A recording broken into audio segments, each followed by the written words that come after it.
बाप बेटा और वक्त। एक व्यक्ति ऑफिस में देर रात तक काम करने के बाद थका हारा घर पहुंचा। दरवाज़ा खोलते ही उसने देखा उसका छोटा बेटा सोने की बजाय उसका इंतज़ार कर रहा है। अंदर घुसते ही उसके बेटे ने पूछा, पापा क्या मैं आपसे एक सवाल पूछ सकता हूँ? पिता ने कहा, हाँ पूछो, क्या पूछना है? बेटा बोला, पापा आप 1 घंटे में कितना कमा लेते हैं? पिता ने झुंझलाते हुए उत्तर दिया, तुम्हें इससे क्या लेना देना है और तुम इतने बेकार से सवाल क्यों कर रहे हो? बेटा बहुत मासूमियत से बोला, पापा मैं तो सिर्फ ऐसे ही जानना चाहता था, बताइए ना कि आप क्या 1 घंटे में कितना कमाते हैं?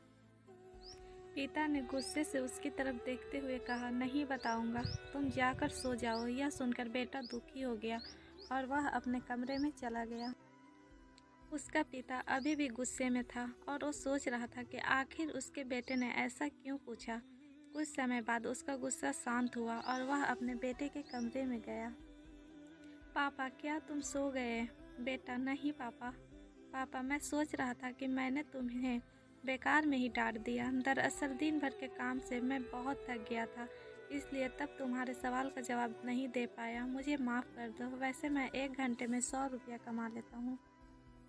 बेटा खुशी से बोला, थैंक यू पापा। बैठा खुशी से उठकर अपने अलमारी की तरफ गया और वहाँ से अपने गुल्लक को निकाल कर उसे तोड़ दिया। फिर उस गुल्लक से ढेर सारे सिक्के निकाले और उन्हें गिनने लगा।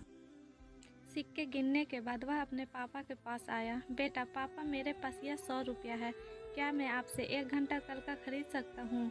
आप यह पैसा ले लीजिए और प्लीज़ कल घर जल्दी आ जाइएगा। मैं आपके साथ बैठकर खाना खाना चाहता हूँ। यह सुनते ही उसके पिता के आंखों में आंसू आ गए।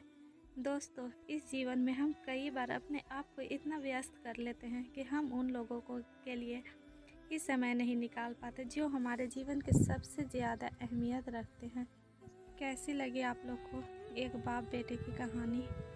प्लीज़ मेरा चैनल को भी सब्सक्राइब करिए, लाइक करिए, शेयर करिए और बहुत सारा प्यार दीजिए।